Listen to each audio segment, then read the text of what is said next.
Hello everyone, कैसे हैं आप सब। वेलकम टू शिक्षा विद लाइफ साइंसेज। मैं हूं डॉक्टर दीपा सिंह। आज मैं फिर से कुछ 10 क्वेश्चंस की सीरीज लाई हूं आपके लिए।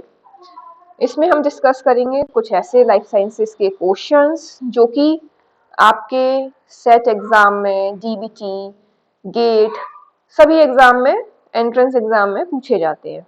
ओके, तो स्टार्ट करते हैं क्वेश्चन नंबर 1 से। During the initiation of bacterial transcription, the sigma factor does not bind to। देखिए, सिग्मा फैक्टर बहुत ही इंपॉर्टेंट फैक्टर है, बिल्कुल ध्यान रख लीजिए इसको। जब भी ट्रांसक्रिप्शन होता है ना, तो सिग्मा फैक्टर एक्चुअल में आरएनए पॉलीमरेज को बताता है कि आपको कहाँ जाना है ना। अगर बहुत स्पेसिफिकली पूछें कि कौन सा फैक्टर इवन रिस्पॉन्सिबल होता है ट्रांसक्रिप्शन को इनिशिएट करवाने में, वो तो सिग्मा फैक्टर होता है। ओके, तो इसका आंसर क्या है आइए देखते हैं। -10 consensus sequence, -35 consensus sequence, the region between -35 to 10 consensus sequence और यूपी एलिमेंट्स। तो इसका सही आंसर क्या है? डज नॉट बाइंड टू, है ना। यूपी एलिमेंट से बाइंड नहीं होता है, जबकि प्रमोटर रीजन्स जो है -10 से -35 उसमें जाके ये बाइंड होता है। यूपी एलिमेंट्स कौन से होते हैं? जैसे कि ये स्टार्ट पॉइंट है आपका, ये स्टार्ट साइट है आपका ट्रांसक्रिप्शन का। यहाँ पे होते हैं डाउन, जो भी एलिमेंट्स होते हैं वो डाउन स्ट्रीम एलिमेंट्स होते हैं।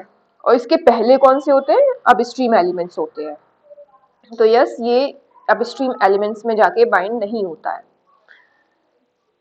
नेक्स्ट, ओके, आंसर आपका सही है D.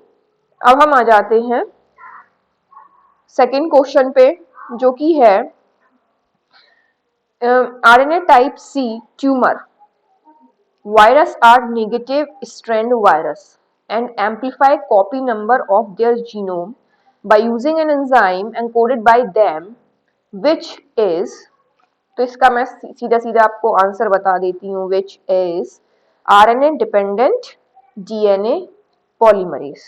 Okay, so RNA type C tumor virus are negatively strand RNA virus, which mean that their genome is a single stranded RNA.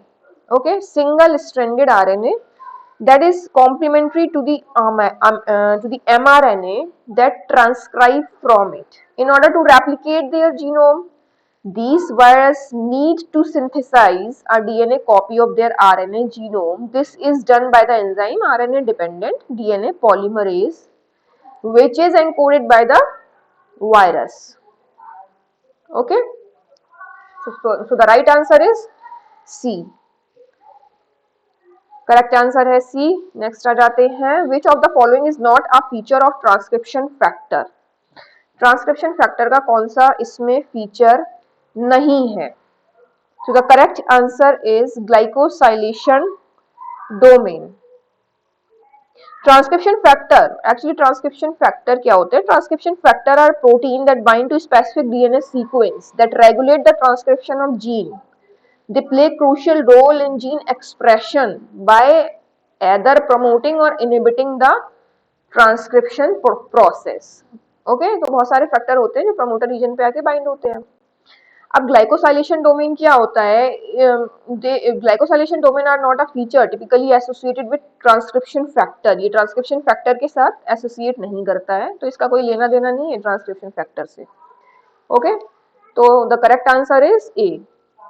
Next आ जाते हैं, which of the following bacterial gene has unique promoter region. Unique promoter region अगर हम इन सभी में compare करके देखें तो यूनिक होता है सिट्रेट सिंथेस का। Alright, so the correct answer is ए। अब हम आ जाते हैं क्वेश्चन नंबर 5 पे। Lamp brush chromosome in frog oocyte exhibit an incident of amplification। First option is rRNA, mRNA, tRNA and snRNA। तो इसका सही आंसर क्या होगा? देखिए, lamp brush chromosome produce large number of mRNA and non-coding RNA which are synthesized in the lateral loops These transcripts are used during oogenesis and at early stage of embryogenesis. So the correct answer is mRNA. Okay. Next है eukaryotic RNA or transcript are much longer than the final mRNA. Splicing is a characteristic feature of eukaryotic process. This process involve, तो वो ये कह रहे हैं कि जब RNA बना, ओके, ये क्या है, ये एक समझ लीजिए एमआरएनए है। जब ये बनता है यूकैरियोटिक एमआरएनए तो ये बड़ा होता है, लेकिन जब फाइनल एमआरएनए बन के आता है तो वो इतना बड़ा नहीं होता, शॉर्टर होता है देन दिस प्री आरएनए। तो ये इतना शॉर्ट कैसे हो जाता है? क्योंकि इसकी स्प्लाइसिंग होती है। कुछ ऐसे रीजन होते हैं जो हमें जरूरत नहीं है, वो कट हो जाते हैं, इंट्रॉन कट हो जाते हैं, है ना। तो इन सब का एक प्रोसेस होता है। तो वो पूछ रहे हैं कि ये तो एक कैरेक्टरिस्टिक फीचर है कि प्रोसेसिंग होती है ना, ये प्रोसेसिंग होती है। सो दिस प्रोसेस इन्वॉल्व, इस प्रोसेस में क्या इन्वॉल्व होता है? Ribozyme and lariat formation, B है हेटेरोडिप्लेक्स फॉर्मेशन, सी है end joining complex and rRNA, और डी है adapter RNA and micro RNA. So the correct answer is ribozymes and lariat formation. Lariat formation का मतलब है एक लैरिएट की तरह एक स्ट्रक्चर बाहर आता है। जब भी ये एमआरएनए की स्प्लाइसिंग हम जब पढ़ेंगे ना तो उसमें देखेंगे, जब स्प्लाइसिंग होती है तो कुछ लैरिएट फॉर्म में कुछ इंट्रॉन्स बाहर आ जाते हैं। इसीलिए इसको हम सही आंसर बोलेंगे ribozyme and lariat formation. So the answer is A. Next question देखते हैं, question number 7। Modified nucleotide provide additional level of information over an ever genetic code. They influence genotype and phenotype correlation. This is due to ability of such modified nucleotide to influence. Okay? इसमें हाँ, इसमें क्या बता रहे हैं कि कुछ nucleotides हैं जो कि मॉडिफाई हुए हैं, जीनोटाइप या फिनोटाइप हम दोनों में से किसी को भी कह सकते हैं कि दोनों में क्या कोरिलेशन है। And this is the ability due to ability of such modified. किस तरह के मॉडिफिकेशन होते हैं तब इस तरह की चेंजेस या आते हैं। तो इसका सही आंसर है देखते हैं कौन सा है। A, DNA protein interaction and DNA conformation, DNA bending, promoter stability and rate of transcription, RNA splicing and termination of transcription, या फिर RNA editing, transcription and protein foldings. तो देखिए, अगर आपने ये प्रोसेस पूरा पढ़ा होगा ना तो आप इसका सही आंसर दे पाएंगे। वैसे मैं आपको थोड़ा सा यहाँ बता देती हूँ, जैसे कि अगर हम इस तरह की चेंजेस की बात करते हैं, पूरे कंप्लीट चेंजेस की, है ना, तो उसके हिसाब से हमारा आंसर है डी, जिसमें क्या होता है आरएनए की एडिटिंग होती है। ओके, कुछ मॉडिफाई किए जाते हैं न्यूक्लियोटाइड, कुछ रिमूव किए जाते हैं, फिर ट्रांसक्रिप्शन होता है, फिर उनके प्रोटीन्स बनते हैं, प्रोटीन की प्रॉपर फोल्डिंग होती है, तब जाके इस तरह के मॉडिफिकेशन न्यूक्लियोटाइड्स में या पूरे एक लेवल पे, जीन लेवल पे या फिनोटिपिकली या जीनोटिपिकली देखे जाते हैं। ओके, तो सर सही आंसर है इसका D. Next, question number 8। A new antibiotic was discovered which strongly inhibited mRNA precursor transcript and snRNA transcript. This antibiotic is predicted to be inhibitor of। अगर mRNA की बात हो रही है तो हमें पता है RNA पॉलीमरेज 2 एनकोड करता है ना mRNA, तो यहाँ पे सही आंसर क्या होगा? RNA polymerase 2, B. Okay, next, which of the following antibiotic is not specific to prokaryotes? Prokaryotes के लिए नहीं है, प्रोकैरियोट्स के लिए स्पेसिफिक नहीं है। आइए देखते हैं कौन सा है। साइक्लोहेक्सामाइड, क्लोरामफेनिकोल, एम्पिसिलिन और streptomycin. So the correct answer is cyclohexamide.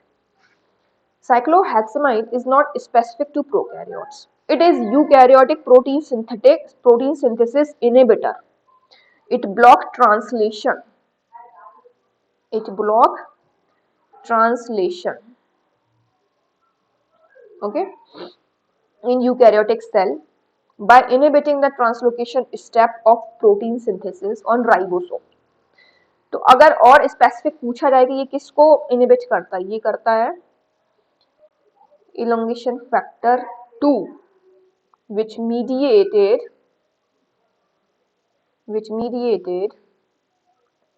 translocation. Okay, which mediated translocation. So the correct answer is cyclohexamide. Now come to the last question. Question number 10, point mutation.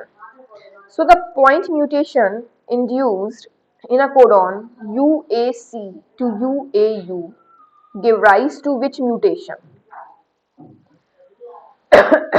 Sorry, give rise to which mutation? अब UAC और UAU ये दोनों ही code करते हैं tyrosine को. Okay, तो mutation कुछ ऐसा हुआ है कि tyrosine is converted into other form, not other form but other codon, that is tyrosine. तो इसका सही आंसर क्या होगा? तो यहाँ पे मैं सही आंसर आपको बता देती हूँ, साइलेंट म्यूटेशन. क्योंकि जो चेंज हुआ है डीएनए सीक्वेंस में थोड़ा सा, तो change in DNA sequence that does not affect the ultimate sequence और स्ट्रक्चर ऑफ प्रोटीन प्रोडक्ट. ज्यादा कुछ फर्क नहीं डाला है, इसलिए इसको साइलेंट म्यूटेशन बोलते हैं. देखिए, नॉनसेंस म्यूटेशन भी पता होना चाहिए.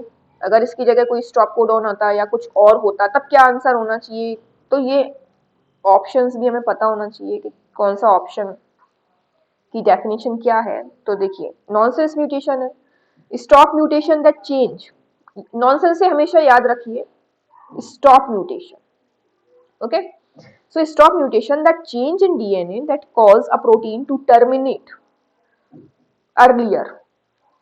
Okay, so this is nonsense mutation. Missense mutation क्या है? Missense mutation, a change in DNA that result in different amino acid being encoded at particular position in the resulting protein. ऐसा change हुआ है कि कोई और ही प्रोटीन या कोई और ही कोडॉन कोड करने लगा, है ना. तो ये क्या होगा? मिससेंस म्यूटेशन. फ्रेम शिफ्ट म्यूटेशन में क्या होता है, कुछ ऐसा एडिशन हो गया कि 3 कोडॉन अभी कुछ और कोड कर रहे थे, फिर फ्रेम शिफ्ट हो गया क्योंकि यहाँ पे एक और ऐड हो गया ना, तो फ्रेम क्या हुआ, यहाँ पे शिफ्ट हो गया. अभी ये कोड कर रहा था, अभी इसमें कोडिंग होने लगी है. तो ये क्या होता है? Frame shift mutation. एडिशन और डिलीशन की वजह से होता है ये. तो the correct answer is C, silent mutation. तो आज के लिए बस इतना ही. अगर आपको वीडियो अच्छा लगा हो तो please like and subscribe my channel. Thank you. और हाँ, लाइफ साइंसेस के बहुत सारे अपडेट्स मैं आपको देती रहूँगी, इसलिए आप मेरे साथ बने रहें. धन्यवाद.